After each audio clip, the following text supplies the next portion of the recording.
Welcome to Kenton Teaches. Enjoy the video. You start by preparing the essentials. Confirm your phone supports automations and open the Shortcuts or Tasker app.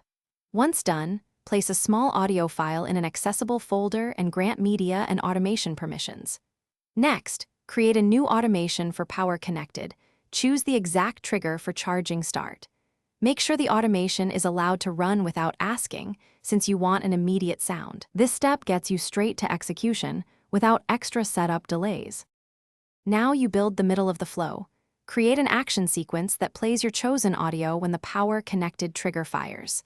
Choose Play Media at a defined volume or target the phone speaker. Add a short notification text for visibility. If available, include a vibrate command for silent modes. Once configured, test the automation by plugging in the charger briefly. If it fails, tweak permissions and ensure the audio file path is correct before moving to finalization. To finish, verify the automation runs reliably with the screen locked and with your usual cables. Plug and unplug to confirm the sound plays every time. If you encounter silence, make sure background audio and automation permissions are enabled and that the file codec is supported. Convert to MP3 if needed.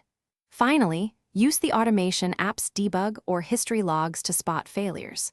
Once stable, you can rely on the charging sound notification as your single dependable.